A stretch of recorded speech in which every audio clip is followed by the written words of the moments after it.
ហួសហើយអតីតកាលល្អក្តីមិនល្អក្តីបានកន្លងហួសទៅហើយទោះបីអ្នកស្ដាយប៉ុណ្ណាក៏ទាញមកវិញមិនបានដែរអនុញ្ញាតឲ្យវាប្រែប្រួលតាមដំណើរនៃធម្មជាតិរបស់វារឿងល្អជាផលនៃកម្មល្អដែលអ្នកបានសាង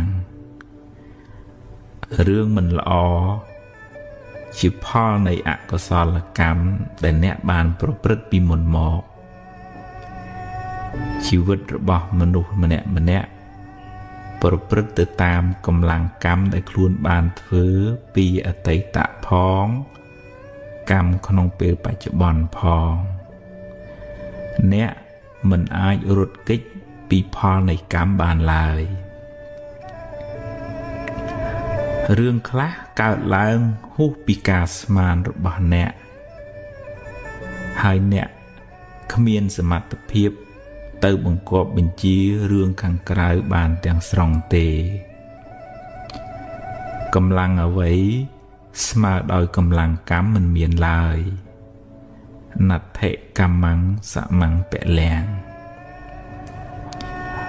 បើមានហេតុគ្រប់គ្រាន់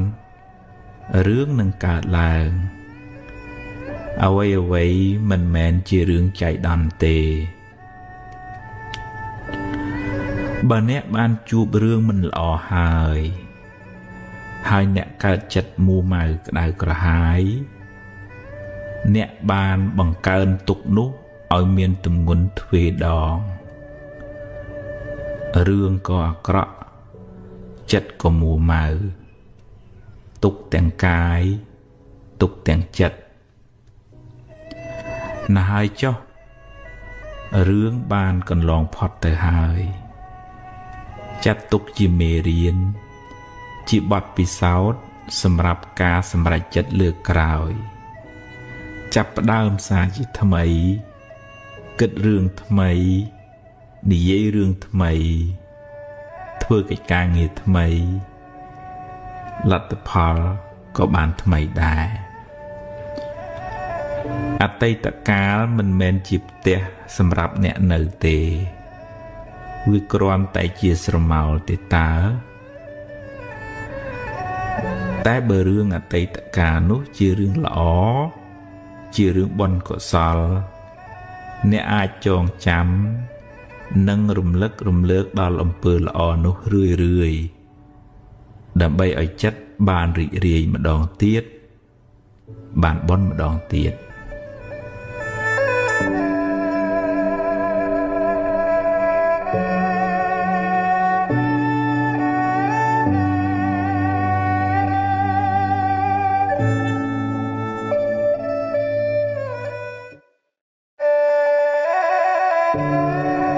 រក្សាចិត្ត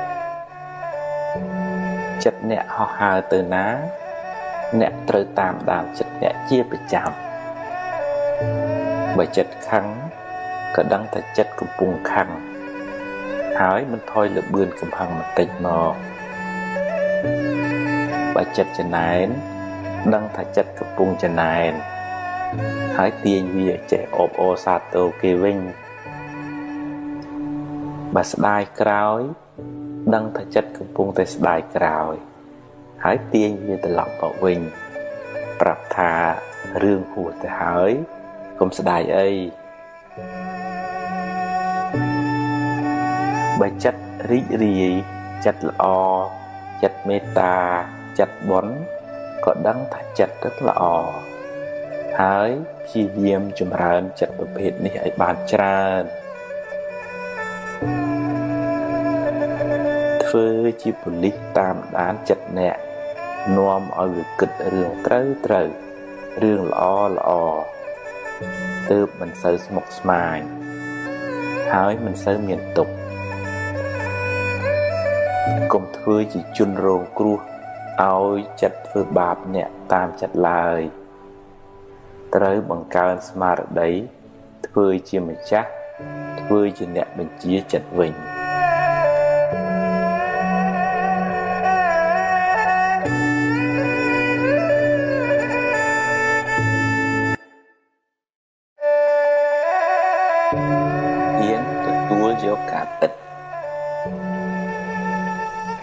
ជីវិតអ្នកណាក៏មានបញ្ហាដែរពេលខ្លះជួបរឿងល្អពេលខ្លះជួបរឿងមិនល្អជារឿងធម្មតានៃជីវិតគ្មានអ្នកណាអាចជៀសរួចទេ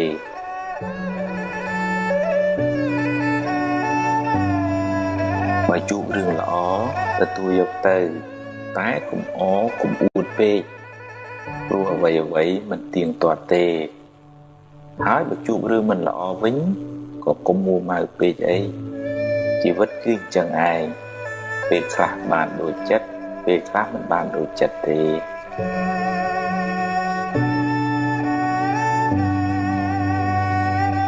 ត្រូវហ៊ានប្រឈមមុខដោះស្រាយចំពោះបញ្ហាទាំងឡាយ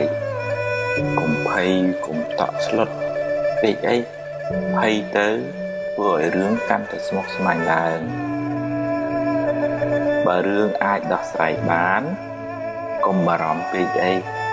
ដោះស្រាយទៅតែបើប្រឹងហើយនៅតែដោះមិនបានក៏គ្មានអីត្រូវខើទុកពេកដែរព្រោះបើមួម៉ៅទៅដោះអីមិនចេញដដែលមានតែបង្កើនទុកបន្ថែមទៀតប៉ុណ្ណោះ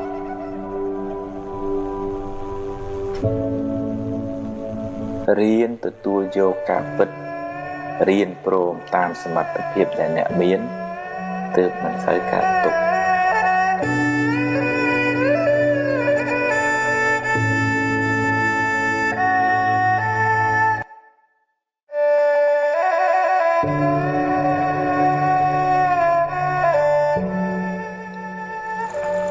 ស្វែងយល់ពីជីវិតយើងម្នាក់មានឧបសគ្គច្រើនណាស់ដែលតម្រូវយើងហ៊ានប្រឈមមុខដោយស្មារតីរឹងប៉ឹងការតស៊ូព្យាយាមក្តីសង្ឃឹមនិងភាពអំណត់អត់ធន់វិថីជីវិតមិនរៀបស្មើរហូតទេមានឡើងមានចុះមានទាបមានខ្ពស់មានសុខមានទុក្ខមានជួបមានព្រាត់មានខាតមានចំណេញជារឿងធម្មតាដូច្នេះត្រូវបង្កើនស្មារតីចម្រើនប្រាជ្ញាប្រាប់ខ្លួនឯងឲ្យហ៊ានទទួលយកការពិតទាំងឡាយទាំងល្អទាំងមិនល្អដែលកើតឡើងក្នុងជីវិតនេះពេលជួបរឿងល្អហ៊ានទទួលយកទៅតែកុំជួបពេកពេលជួបរឿងមិនល្អក៏ត្រូវតែហ៊ានទទួលហើយព្យាយាមដោះស្រាយឲ្យអស់ពីលទ្ធភាពទៅដោះបានប៉ុណ្ណាយកប៉ុណ្ណឹងទៅកុំកើតទុកពេកអីគ្មានអ្នកណាមានសមត្ថភាពដោះបានគ្រប់បញ្ហាទេហើយកុំសូវប្រៀបធៀបជីវិតអ្នកទៅនឹងជីវិតគេអីខ្សែជីវិតម្នាក់មិនដូចគ្នាទេគេជួបរឿងគេយើងជួបរឿងយើងតែអ្នកអាចរៀនសូត្រពីគេបានខ្លះជីវិតនេះតែមានបញ្ហាហើយបញ្ហាបានបង្រៀនអ្នកឲ្យរឹងមាំជាងមុនរៀនញញឹមដាក់បញ្ហាកុំយំដាក់បញ្ហាទើបជីវិតមិនសូវមានទុក្ខ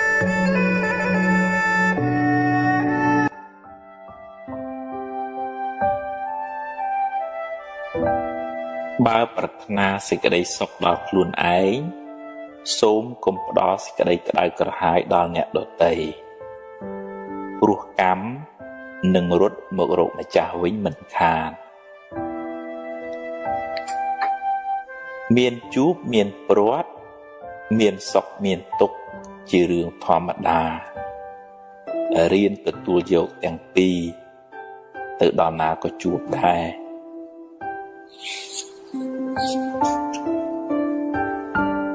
កុំកំណាញ់ពាក្យលើកទឹកចិត្តពេលគេធ្វើបានល្អអ្នកបានបុណ្យផងបានមិត្តភាពផងបានជួយពង្រីកអំពើល្អផង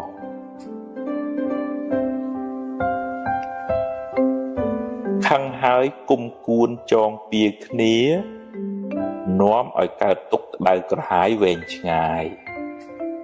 កំណើតវិលវល់កើតមកជាសត្រូវនឹងគ្នាបើខឹងឲ្យឆាប់បាត់កុំចងពៀគ្នា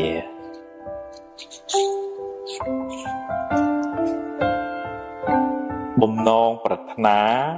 មិនចេះតែបានសម្រេចគ្រប់ពេលទេហេតុមិនគ្រប់មិនបានសម្រេចឡើយ រៀនទទួលស្គាល់ការពិតទើបមិនសូវមានទុក្ខកុំមានអ្នកពេកកុំពូកែតែឯងពេកកុំចេះគ្រប់រឿងពេកកុំអួតពេកស្ងាត់ខ្លះស្ដាប់គេខ្លះក៏ល្អដែរ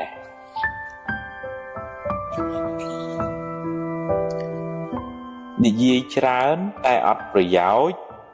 យូរទៅអស់តម្លៃខ្លួនឯងពាក្យពិតពាក្យមានប្រយោជន៍មើលកាលសិនសឹមនិយាយ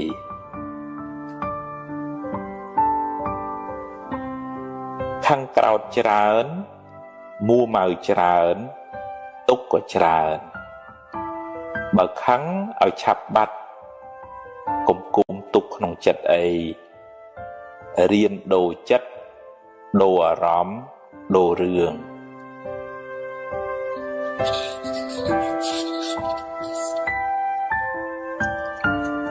សាងល្អឲ្យហើយកុំចាំថ្ងៃស្អែកជីវិតមិនទៀងទេខំសាងបុណ្យបានជាទ្រព្យជាប់តាមខ្លួនទម្លាប់និយាយដោយចិត្តមេត្តាដោយពាក្យពីរោះពិសាហើយមើលពេលផងអ្នកបានបុណ្យផងបានមិត្តភាពផង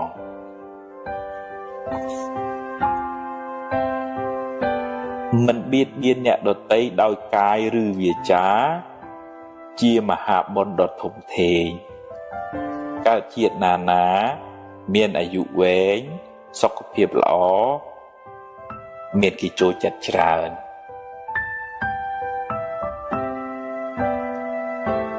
អត់ធន់ចំពោះការលំបាកអត់ធ្មត់ចំពោះពាក្យសម្ដីអ្នកដទៃអត់ឱនចំពោះទោសកំហុសទាំងឡាយ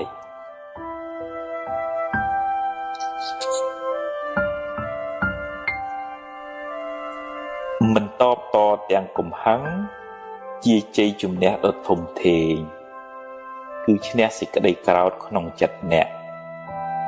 នកបានត្រជាក់ចិត្ត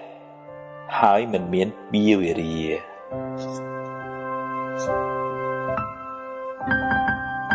អុចអាលឲ្យគេឆ្លោះគ្នាបាបខ្លាំងណាស់ហើយមានកម្មពៀទៀតកើតជាតិណាបែកបាក់កូនចៅរស់នៅមិនសុខទេ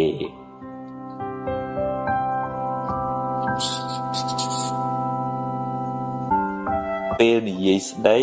ឲ្យចេះគិតក្រែងចិត្តគេខ្លះផងវាចាមិនល្អនាំឲ្យមានបាបកម្មពៀវេរាកើតជាតិណាសម្បូរសត្រូវ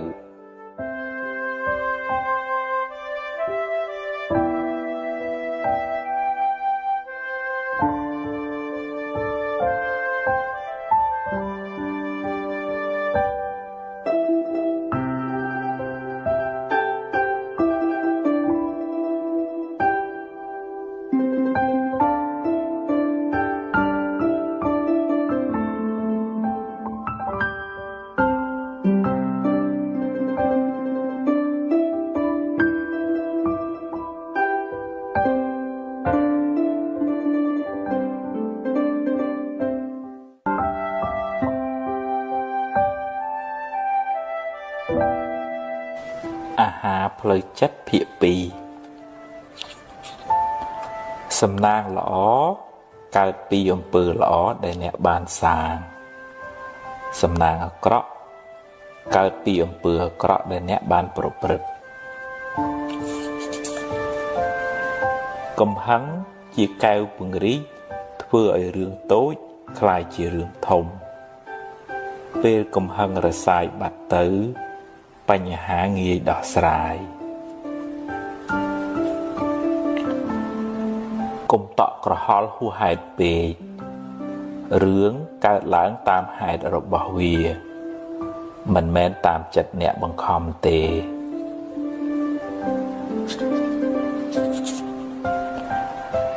រៀនដោះលែងខ្លួនអ្នកពីគុកអតីតកាល ចាត់ទុកថាជាផលបាបចាស់ទៅចុះយកវាជាមេរៀនរួចដើរទៅមុខទៀតកុំងាកក្រោយញឹកពេកការស្ដីបន្ទោសខ្លួនឯងញយជាការបើកផ្លូវឲ្យរឿងពីអតីតមកដុតចិត្តអ្នកឲ្យក្តៅម្ដងហើយម្ដងទៀត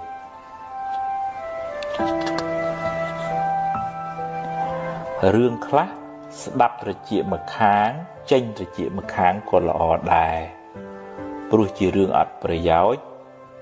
គិតច្រើននាំឲ្យក្តៅក្រហាយចិត្តដរាបណានៅមានជីវិតកុំទាន់អស់សង្ឃឹមផ្ដល់ឱកាសឲ្យខ្លួនឯងម្ដងទៀតចាប់ផ្ដើមសារជាថ្មីព្យាយាមបំពេញភារកិច្ចអ្នកឲ្យអស់ពីសមត្ថភាពនៅថ្ងៃនេះរឿងថ្ងៃស្អែកចាំជួបពេលខឹងកុំអាលនិយាយចាំត្រជាក់ចិត្តសឹមនិយាយក៏មិនទាន់ហួសពេលដែរសាងល្អពីក្មេងវ័យនាំលាភជ័យក្នុងជីវិតអំពើល្អជួយការពារភយន្តរាយទាំងឡាយ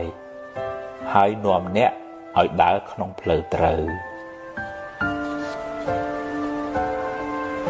ចង់ដឹងពីចរិតពិតរបស់មនុស្សចាំមើលពេលមានអំណាចក្នុងដៃអ្នកខ្លះបានតួនាទីហើយភ្លេចខ្លួនភ្លេចកំណើត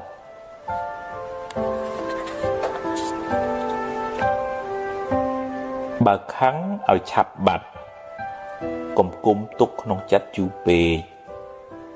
រៀនដូរចិត្តដូរអារម្មណ៍រៀនភ្លេចខ្លះទើបមិនសូវមួម៉ៅចិត្តយឺតចុះតែកុំបោះបង់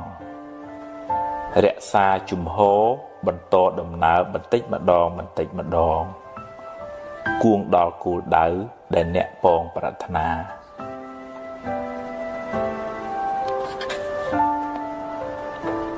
កុំមានអ្នកពេកកុំចេះគ្រប់រឿងពេករៀនស្ដាប់គេខ្លះ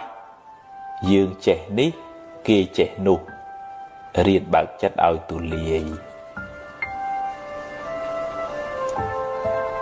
កុំទម្លាប់បង្អាប់គេហើយលើកខ្លួនឯងគេស្អប់ផងបាបផងមានពៀវេរាផងកើតជាតិណាសម្បូរសត្រូវ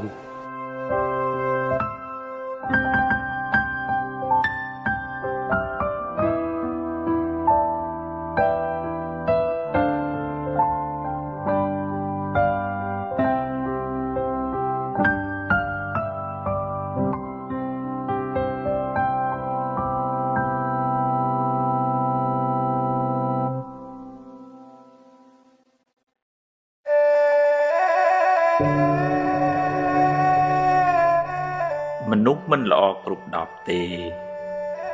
រៀនមើលចំណុចល្អគេខ្លះផងរៀនផ្ដល់តម្លៃនិងសេចក្តីថ្លៃថ្នូរដល់អ្នកដទៃទើបរស់នៅជាមួយគ្នាបានសុខគេខឹងគេក្តៅបើអ្នកខឹងគេវិញអ្នកក៏ក្តៅដែរកំហឹងជាភ្លើងតែងដុតទីអាស្រ័យរបស់វាស្លាប់ទៅយកអ្វីទៅមិនបានទេរៀនធ្វើទានខ្លះគ្រាន់បានជាពូជបុណ្យសម្រាប់ទៅកាន់បរលោកនាយ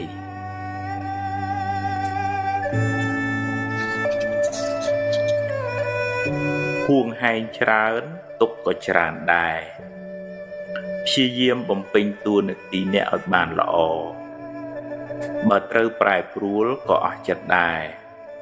ព្រោះអ្នកបានធ្វើអស់ពីសមត្ថភាពហើយចង់ឲ្យគេគោរពអ្នកត្រូវចេះគោរពគេមុន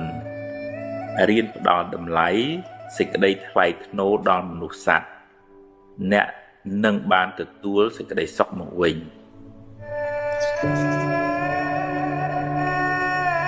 ព្យាយាមធ្វើរឿងណាដែលអ្នកអាចធ្វើបានរឿងដែលអ្នកមិនទាន់ធ្វើកើតរងចាំសិន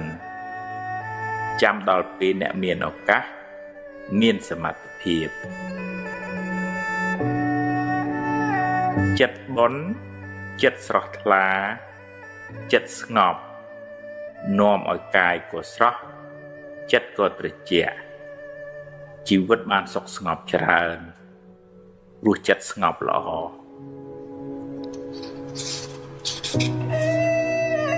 គ្មាននរណាជៀសផុតពីការនិន្ទាទេសូម្បីតែព្រះពុទ្ធកុំសូវយកពាក្យគេមកបំផ្លាញសេចក្តីសុខក្នុងចិត្តអ្នកឡើយធ្វើទានជួយសង្គ្រោះពេលគេមានទុក្ខអ្នកបានបុណ្យផងបានការរាប់អានផងបានដាំពូជជាអ្នកមានទ្រព្យច្រើនផង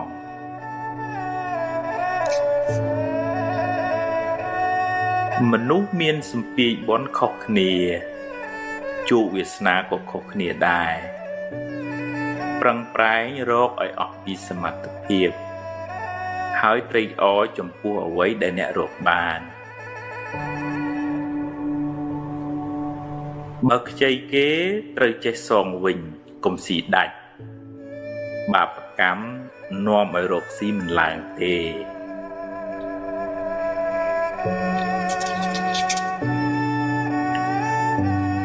កុំយកមុខយកមាត់តែម្នាក់ឯងចែកគេខ្លះផងទើបធ្វើការជាមួយគ្នាបានយូរ